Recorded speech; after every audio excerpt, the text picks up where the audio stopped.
듣고도 맨날 헷갈리는 환율과 금리와의 관계. 오늘 깔끔하게 정리해 드리겠습니다.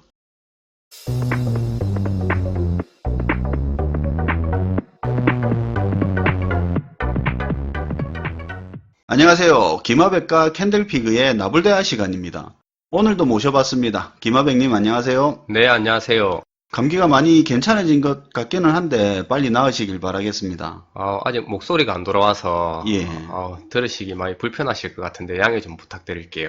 예, 알겠습니다. 오늘 환율과 금리 관련해서 준비한 게 있다고 하셨는데 어떤 내용인가요? 네, 최근에 미국 금리 인상과 달러 강세의 영향으로 국내 주식 시장이 굉장히 힘든 시간을 보내고 있는데요. 안 그래도 조만간에 저희가 다루려고 했던 내용인데 잘 됐습니다. 어쨌든 금리와 환율 이야기가 나올 텐데 제가 이 단어에 대해서 간단하게 설명을 드려야 시청자분도 김하백님도 진행이 편할 것 같네요. 네, 맞아요. 일단 우리가 금리라고 부르는 것은 이자라고 바꿔서 들으시면 되고요.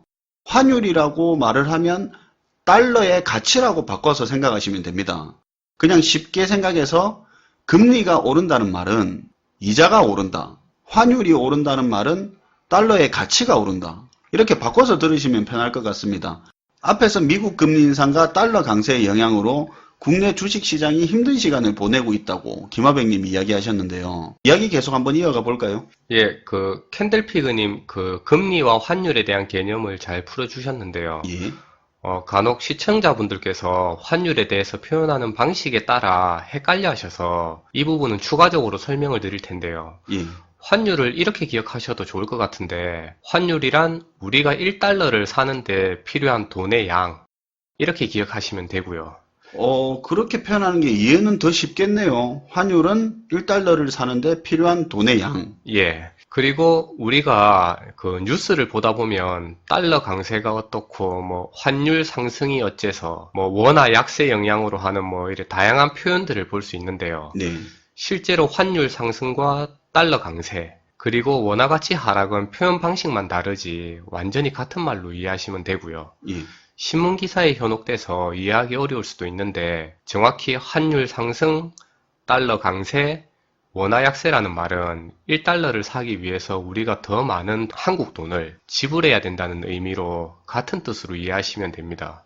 오늘 설명드리는 내용에서 환율 부분에 대한 내용은 시청자분들이 헷갈리지 않게 환율 상승과 환율 하락이라는 표현으로 통일해서 사용하도록 할게요. 좋은 생각인 것 같습니다. 실제로 이런 표현들이 헷갈려서 진짜 중요한 내용인데도 듣다가 포기하시는 분들 은근히 많거든요. 네. 어쨌든 최근에 미국 금리 인상에 대한 내용을 짚어보고 넘어갈까 하는데요.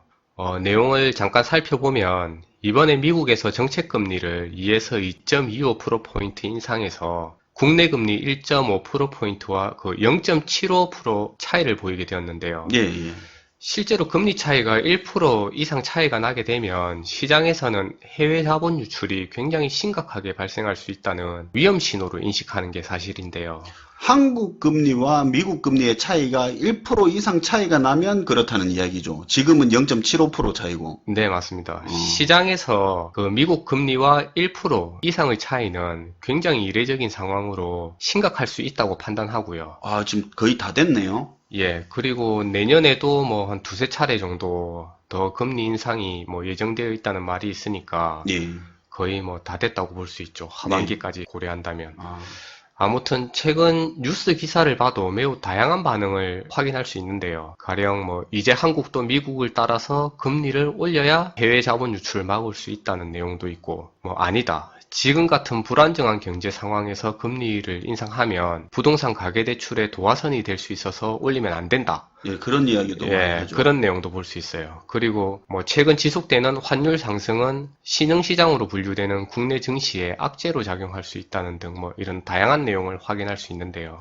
안 그래도 요즘 경제면 보면 이것 때문에 난립니다. 전문가마다 하는 말도 많이 다르고요. 예, 실제로 들어봐도 다 맞는 말 같기도 하고 도대체 금리와 환율이 무슨 상관관계가 있는지 그리고 금리와 환율이 주가나 국내 경기와 무슨 상관이 있는지 굉장히 어렵게 느껴지는데요. 그래서 오늘은 다소 좀 지겨울 수도 있지만 금리와 환율의 관계와 이들이 주가와 또 어떤 관련이 있는지 전체적으로 살펴볼 수 있으면 좋을 것 같아서 얘기해 볼까 합니다. 안 지겹게 해봐야죠. 뭐 경제를 이해하는데 진짜 중요한 내용인데. 우선 환율과 금리와의 관계에 대해서 살펴볼 건데요. 예. 캔들피그님 결론부터 내리는 거 좋아하니까 결론부터 던지고 시작할게요. 아, 좋습니다. 결론적으로 환율과 금리와의 관계는 뚜렷한 상관관계가 없는데요. 즉 환율이 오르든 떨어지든 금리와는 어떠한 연관성이 없다는 점인데요. 환율과 금리가 연관성이 없다. 제 입장에서는 좀 당황스러운 이야기인데요. 제가 알고 있는 건 환율이 오르면 금리가 오르는 걸로 알고 있는데 아닌가요? 이건 기본 상식으로 알고 있는데 이게 어떻게 되는 겁니까? 틀린 말은 아닌데 그렇게 생각할 수도 있는데요. 예. 아마 이렇게 생각한 것 같은데 환율이 오른다는 말은 원화가 약하고 예. 달러가 강하다고 앞에서 설명드렸는데요. 예.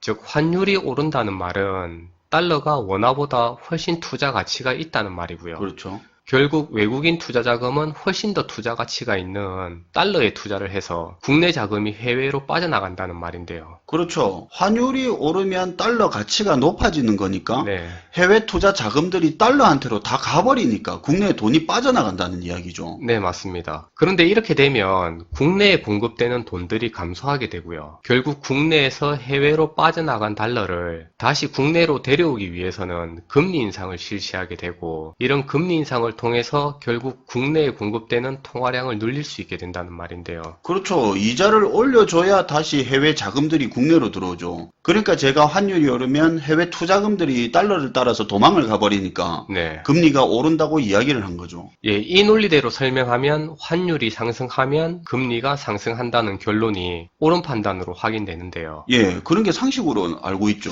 네, 그런데 환율이 꼭 상승한다고 금리가 오르지 않는 상황도 있는데요. 네. 예를 들면 이런 경우가 될 수 있어요. 환율이 상승하면 원화가 약세고 달러가 강세라고 다시 한번 짚어드리고요. 이렇게 환율이 상승해서 원화가 약세가 되면 해외에서 판매되는 국내 제품의 가격이 해외 상품 대비 가격적인 메리트를 가지게 되고요. 해외에서 국내 제품이 많이 팔리게 되면 수출이 굉장히 활발해지고 외국 자금의 유입이 증가하게 되는데요. 아, 그러니까 김하백님 이야기는 환율이 상승하면 수출이 좋아지고 네. 수출이 좋아지니까 국내에 돈이 들어온다는 이야기죠. 네, 맞습니다. 이렇게 통화 공급이 증가하면 단기적인 관점에서 유동성 효과에 의해 금리는 하락하게 되는데요. 예.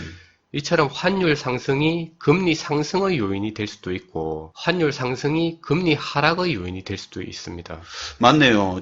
아까 제가 이야기한 환율이 상승한다고 해서 꼭 금리가 오른다고 생각할 건 아닌 것 같네요. 우리나라 같은 경우에는 수출 주도형 산업 국가니까 네. 해외 자금 기준이 아니라 수출 기준으로 생각해 보면 환율이 오르면 수출이 활성화되는 거니까 외국 자금이 꼭 나간다고만 볼 것도 아니네요. 네, 맞습니다. 그래서 김하백님이 우리나라 경우에는 환율과 금리가 뚜렷한 연관성이 없다고 이렇게 이야기를 하셨네요. 이제 이해가 좀 되네요. 예, 그런데 반대로 환율이 하락하는 경우에도 금리의 상승이나 하락 여부와 상관관계가 없는데요. 예. 쉽게 말해서 환율이 하락하면 금리가 상승할 수도 있고 금리가 하락할 수도 있다는 말인데요. 조금 전까지는 환율이 상승했을 때 금리와 특별한 연관성이 없다는 이야기를 했고 지금은 환율이 하락한 경우에도 금리와 연관성이 없다는 예를 들어 주시는 거죠. 네, 그렇습니다. 그럼 우선 환율이 하락해서 금리가 상승하는 경우는 어떤 경우가 있는가요? 앞의 설명에서 환율이 상승해서 수출이 좋아지는 경우를 살펴봤는데 예. 반대로 환율이 하락해서 수출이 부진한 경우를 살펴보면 환율이 하락해서 달러가 싸지고 원화가 비싸지면 부진한 수출 상황을 맞이하게 되고요. 그렇겠죠. 자연스럽게 해외에서 국내 상품의 가격 경쟁력이 떨어져서 물건이 잘 안 팔리면 외국 자금의 유입이 감소하게 되는데요. 예. 이런 경우에는 부족한 해외 자금을 국내로 유치하기 위해 금리 상승의 요인이 될 수 있는 거고요. 결론적으로 환율이 하락해서 수출이 부진해지면 결국 금리가 상승하는 경우라고 할 수 있죠. 수출 기준으로 보면 이것도 반대네요. 네. 달러에 대한 해외 투자금 기준으로 생각해 보면 환율이 내리면 금리도 내려야 하고 수출 기준으로 생각하면 환율이 내리면 금리를 올려야 하네요. 네. 참 이거 환율과 금리 관계를 쉽게 설명하는 것도 참 힘드네요. 오늘 이야기했던 금리와 환율의 관계의 핵심은 황당하게도 특별한 연관성이 없다는 겁니다. 네. 누구는 환율이 오르면 금리가 오른다고 주장하고 또 어떤 전문가는 환율이 오르면 금리가 내린다고 주장하고 있습니다. 그래서 오늘 김하백님께서 결론을 내려주신 게 환율이 오른다고 꼭 금리가 오르는 것도 내리는 것도 아니다, 이런 이야기를 했습니다. 결국 특별히 상관관계가 없다는 이야기죠. 그걸 설명하기 위해서 해외 투자금 기준에서 봤을 때 환율과 금리 관계, 수출 기준으로 봤을 때 환율과 금리 관계를 설명했습니다. 김하백님 쉽게 설명하신다고 고생 많았습니다. 아닙니다. 더 쉽게 하려고 했는데, 이게 한계인 것 같아요. 충분히 쉽게 설명 잘 해주셨습니다. 다른 데서도 이렇게 세세하게 다뤄주는 경우는 잘 없잖아요. 고생하셨습니다. 다음에 기회가 되면 경기와 관련돼서도 한번 부탁드립니다. 네, 다음에 기회가 되면 금리와 국내 경기와의 관계에 대해서 제가 따로 준비를 한번 해볼 생각이고요. 예.